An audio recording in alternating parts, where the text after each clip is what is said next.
Saudara-saudaraku yang dikasihi dalam Tuhan kita Yesus Kristus, jikalau tadi lakukan berbicara mengenai salib, sekarang saya akan membawakan untuk bagian perkataan Tuhan Yesus yang kedua, yaitu mengenai salib.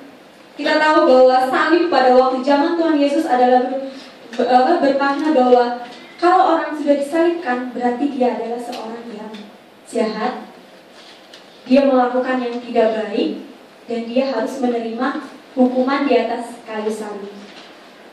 Jika orang berada di atas kayu salib, pasti keluar dari mulutnya adalah perkataan-perkataan yang tidak baik. Bisa dikatakan perkataan kotor, caci maki, ataupun hujatan. Tetapi saudaraku yang dikasihi dalam Tuhan kita Yesus Kristus, Tuhan berkata lain. Apa yang dikatakan Tuhan? Yaitu perkataan Tuhan yang kedua, yaitu dia berkata, aku berkata kepadamu, sesungguhnya hari ini juga aku akan bersama-sama dengan engkau akan bersama-sama dengan aku di Firdaus. Saudara-saudaraku yang dikasihi dalam Tuhan kita Yesus Kristus, kita melihat bahwa waktu Tuhan Yesus disalib, ada dua orang bersama-sama dengan dia.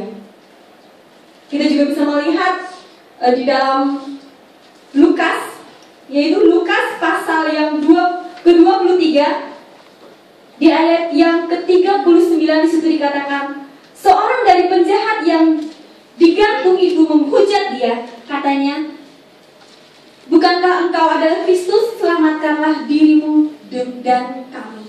Saudara-saudaraku yang dikasihi dalam Tuhan kita Yesus Kristus, di situ sangat jelas kalau orang disalib pasti dia ada yang dilakukan adalah menghujat, perkataan yang tidak baik yang keluar dari orang yang disalibkan. Tetapi Yesus berkata lain. Saudara-saudaraku yang dikasihi dalam Tuhan kita Yesus Kristus, di balik itu semua ada salah satu seorang penjahat. Dia memberikan perkataan yang lain. Dia menegur temannya dan dia mengatakan apa? Kita bisa baca di ayat yang selanjutnya di situ dikatakan, tetapi yang seorang menegur dia, katanya, tidakkah engkau takut juga? Tidakkah engkau takut juga tidak kepada Allah, sedang engkau menerima hukuman yang sama? Saudara-saudaraku yang dikasihi dalam Tuhan kita Yesus Kristus, di sini penjahat mengatakan bahwa ada sesuatu yang dia bisa lihat dari Yesus. Ada tiga hal yang mendasar kita bisa lihat dari seorang penjahat ini. Yang pertama, kita bisa melihat bahwa dia menyadari akan keberdosaannya. Dia menyadari akan segala setiap tingkah lakunya, tindak tanduknya yang tidak benar. Dia sadari, saudara. Dan dia rela mati di kayu salib karena apa? Dia tahu memang itu harus sesuatu hukuman yang harus dia terima. Kita bisa lihat di ayat yang selanjutnya dikatakan bahwa dia katakan di situ, kita memang selayaknya dihukum sebab kita menerima balasan yang setimpal dengan perbuatan kita, tetapi orang ini tidak berbuat sesuatu yang salah. Saudara yang dikasihi dalam Tuhan kita Yesus Kristus, di sini penjahat yang satu ini mengatakan bahwa, saudaraku, mari kita sadari akan keberdosaan kita. Kita memang salah, otomatis kita harus dihukum. Otomatis kita harus bertanggung jawab atas segala kesalahan yang kita berbuat. Saudara-saudaraku yang dikasihi dalam Tuhan kita Yesus Kristus, di sini kita melihat bahwa dia sangat sadar akan keberdosaan dia. Dia sangat tahu bahwa dia memang benar harus dihukum. Tetapi apa? Dia melihat dari sisi Tuhan Yesus. Tuhan Yesus tidak melakukan kesalahan. Di sini dia bisa melihat, kita bisa melihat bahwa dia memiliki kesadaran bahwa Yesus orang yang tidak bersalah. Dan di sini dia melihat juga ini juga berhubungan dengan perkataan Tuhan Yesus yang pertama. Di sini penjahat ini bisa mendengar bahwa benar-benar Tuhan memiliki kemuliaan. Kenapa?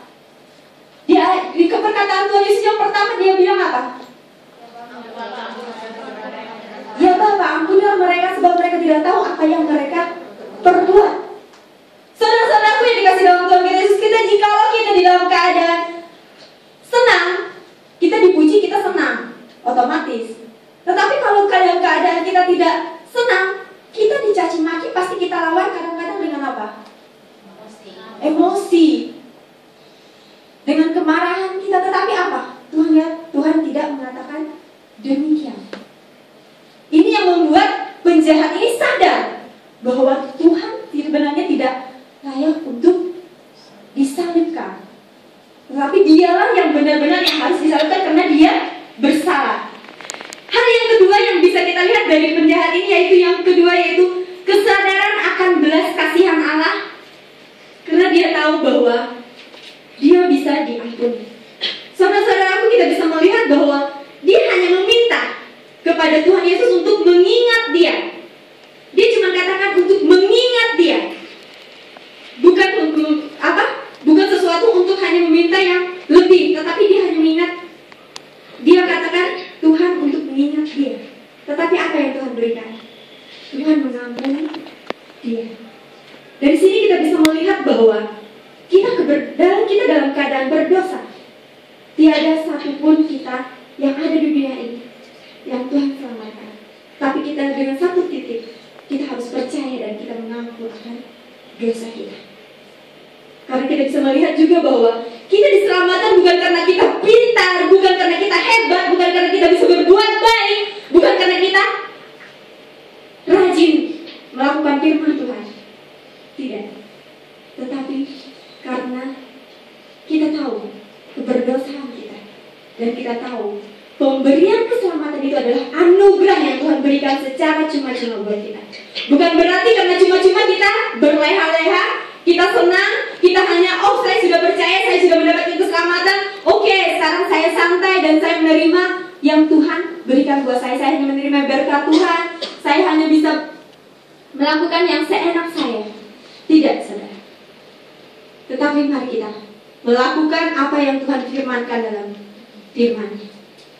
Dengan ini kita bisa melihat bahwa benar-benar kita melakukan segala sesuatu, perbuatan baik, kita melayani di gereja, kita melayani saudara kita melayani orang-orang yang ada di sekitar kita. Bukan karena kita mau mendapat keselamatan, tetapi kita sudah dapat keselamatan, tetapi kita mau lakukan itu dengan rasa ucapan syukur kita, kesetiaan kita, bukti kesetiaan kita sebagai anak-anak Tuhan, sebagai orang yang percaya kepada Tuhan, bahwa kita sudah diselamatkan. Hal yang ketiga yang mendasar yang bisa kita lihat dari penjahat ini yaitu dia mempunyai keyakinan yang besar. Keyakinan akan apa? Kita bisa baca di situ di ayat yang ke-42. Lalu dia berkata, Yesus, ingatlah akan aku apabila engkau datang sebagai Raja. Saudara, di sini kita bisa melihat bahwa dia sangat yakin bahwa Yesus akan datang dan Yesus pasti datang sebagai Raja. Jika kita melihat secara kasat mata, secara biasa kita melihat bahwa bagaimanakah mungkin seorang perampok ini, seorang penjahat ini mendapat keselamatan yang kekal yang Tuhan berikan buat dia. Jika kita lihat latar belakangnya, dia adalah seorang penjahat. Dia melakukan yang tidak benar di hadapan Tuhan. Tapi saudara, apa yang dikatakan Tuhan buat dia? Yaitu yang Tuhan katakan bahwa kata Yesus kepadanya, aku berkata kepadamu sesungguhnya hari ini juga engkau akan bersama-sama dengan aku di dalam Firdaus.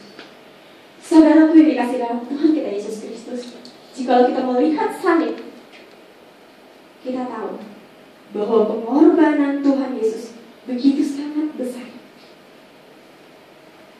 Secara fisik dia dianiaya, secara fisik dia terancam, dia dihina, dicaci maki. Tetapi apa? Dia tidak membalas itu, melainkan dia berkata kepada seorang penjahat yang pada saat itu bertobat dan minta untuk Tuhan mengingat dia. Tetapi Tuhan berikan apa? Tuhan memberikan dia dan memberikan pengampunan buat dia. Saudaraku yang dikasih dalam Tuhan kita Yesus Kristus, kita bisa melihat penjahat yang diampuni itu merupakan menetapkan hati dan pikirannya pada janji Yesus, yaitu keselamatan.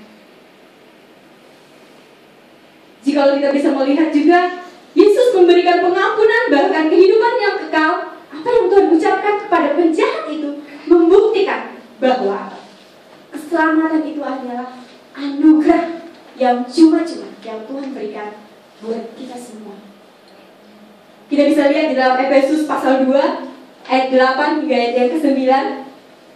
Saya akan bacakan untuk kita semua. Sebab karena kasih karunia kamu diselamatkan oleh iman, itu bukan hasil usahamu, tetapi pemberian Allah. Itu bukan hasil pekerjaanmu. Jangan ada orang yang memegahkan diri. Di sini kita bisa melihat sangat jelas sekali bahwa keselamatan itu kita terima secara cuma-cuma. Itu adalah anugerah terbesar yang Tuhan berikan buat kita. Tidak memandang latar belakang kita seperti apa, tetapi iman kita, percaya kita, itulah yang bisa mengalahkannya. Dan kita yakin bahwa Tuhan Yesus adalah juru selamat kita. Saudara-saudaraku yang dikasih dalam Tuhan kita Yesus Kristus, kalau sekarang kita melakukan itu bukan berarti kita melakukan suatu perbuatan baik, melakukan sesuatu hal yang baik, itu bukan karena kita mau mencari keselamatan. Tetapi apa? Kita mau mengerjakan keselamatan yang Tuhan telah berikan buat kita. Kita mengerjakan keselamatan yang Tuhan berikan buat kita. Karena itulah kita bisa dibilang menjadi anak Tuhan yang setia dan taat kepada Tuhan. Karena Tuhan kita adalah Yesus Kristus yang memberikan keselamatan buat kita. Saudara-saudaraku yang dikasih dalam Tuhan kita Yesus Kristus, di sini juga kita bisa melihat bahwa ini juga penggenapan yang Tuhan telah janjikan. Di dalam Yohanes dikatakan, Anak Manusia datang untuk menyediakan tempat bagi siapa saudara? Bagi orang yang percaya kepadanya. Ini adalah janji keselamatan yang Tuhan berikan buat kita. Saudara-saudaraku yang dikasih dalam Tuhan Yesus Kristus, berbahagialah kita yang pada saat ini kita yang percaya kepada Dia. Berbahagialah kita yang telah kita menyerahkan diri kita untuk Dia. Berbahagialah yang pada saat ini kita tahu akan keberdosaan kita, akan ketidaklayakan kita, tetapi kita menerima upah yang besar, yaitu keselamatan yang kekal yang Tuhan siapkan buat kita. Mulai saat ini kita bisa berpikir lebih baik lagi bahwa kita harus mengerjakan keselamatan kita. Bukan hanya berdiam diri saja. Bukan hanya kita, saya sudah percaya, saya sudah jadi anak Tuhan, ya saya harus berbuat baik, saya harus rajin ke gereja, saya harus rajin melayani. Tidak, saudara. Tetapi tidak, kita bisa lakukan itu juga, kita harus lakukan itu. Karena apa? Bukan karena kita mencari keselamatan, tetapi apa? Kita mengerjakan keselamatan yang Tuhan telah berikan buat kita. Mari pada saat ini kita membangun diri kita untuk kita mengerjakan keselamatan yang Tuhan sudah berikan buat kita.